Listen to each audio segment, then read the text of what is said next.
Uma pergunta que talvez você não tenha uma resposta definitiva, mas você tem alguma ideia de todos os processos que acontecem dentro do CRM aqui em São Paulo? Você tem alguma ideia de quantos processos terminam em absolvição? Não dá para nós falarmos por quê? Porque os processos correm todos em sigilo, né? Então, assim, o que eu posso dizer para você? Que na sindicância, na fase da sindicância, se for feita uma defesa de acordo com aquilo que os conselheiros esperam de você, você não pode, com a sua razão, você não pode demonstrar para eles uma autonomia sua. Você tem que se sujeitar àquilo que eles querem.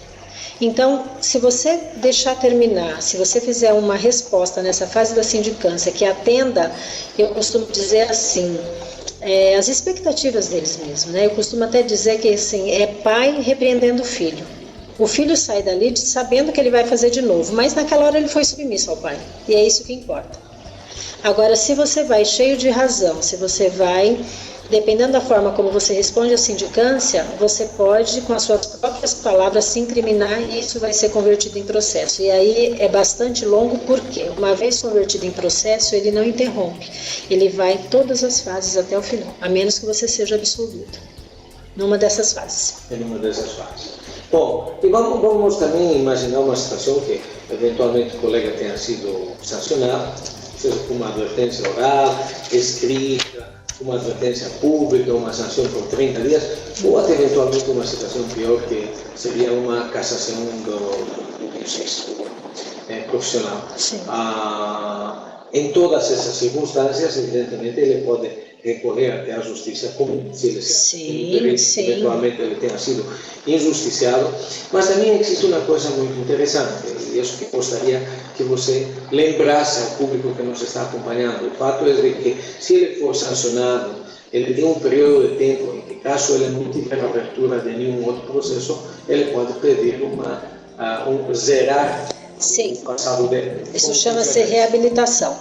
Quando você é processado, né? Você tem um processo, se durante 5 anos você não for processado mais nenhuma vez, você entra com um pedido de reabilitação. O que isso significa?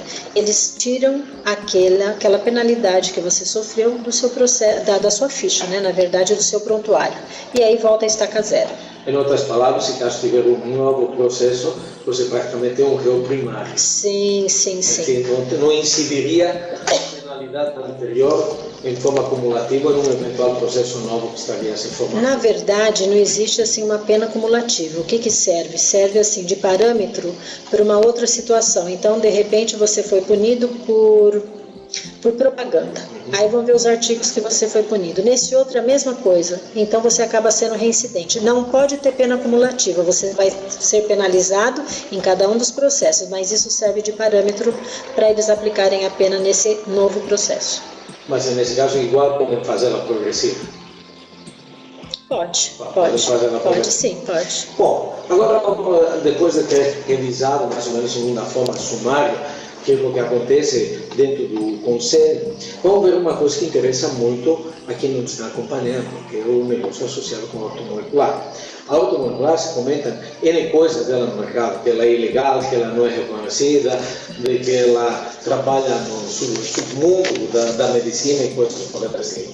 Então, a primeira coisa que eu gostaria que você esclarecesse legalmente a opinião pública é para que existem as resoluções do Conselho de Medicina se existe o boato de que o automolecular não é reconhecido.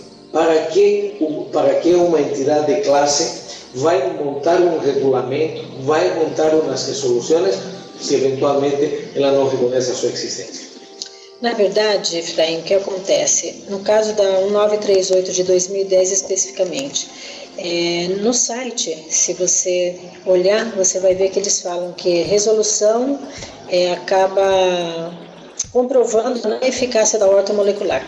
Então eu fiz uma consulta por escrito para o CRM dizendo como é que vocês, né, sancionam, vocês emitem uma resolução reconhecendo a eficácia da horta molecular, e no seu site você diz que foi emitida uma resolução dizendo que a horta molecular ela não que foi comprovada não eficácia. Então a resposta que eles me deram foi o seguinte: não, doutora, ela tem eficácia, só o artigo 9º é que não é eficaz. Só que para um leigo, quando ele abre o site do CRM, ele vai olhar, ele não tem noção que é só o artigo 9º que não pode. Ele acaba colocando numa mesma situação toda a horta molecular. E isso tem gerado esses disparates com os quais você tem falado. Ainda assim, se nós vamos revisar juntos agora o artigo 9 da resolução 1938/2002, que é apenas uma 2010, que é apenas uma modificação em alguns de seus incisos daquela resolução 1500/98, que naquela época era o artigo 13º e nesse passou a ser o artigo 9. Mas o mais interessante, inclusive, é que o fato que a resolução do próprio CFM, se você lê aqui no site da Sociedade Brasileira de Geriatria e Gerontologia, diz claramente: resolução do CFM da prática ortomolecular. Isso nos leva a duas situações. Gostaria de pensar que a primeira, que a pessoa teve dificuldades para entender o conteúdo, ou a segunda, que promiscuidade, utilizar-se da ignorância ou da incompreensão para tentar justificar um argumento, que seria muito pior, porque quedaria até em dúvida o nível de alfabetização do cara que se intitula médico. Nós vamos dar uma revisada justamente para esclarecer esses aspectos para a população, para que eles possam entender tanto a população quanto os colegas, porque alguns próprios colegas da área tinham dificuldades para entender o contexto e fora do contexto que estava na resolução 1938, que foi feito muito inteligentemente. Ela começa vedando tudo, mas ela vai liberando, no final de cada oração, ela vai liberando alguns fatos. Por exemplo, na resolução 1500/98, era totalmente proibido o mineralograma. Sim. Na resolução 1938, como fica o mineralograma?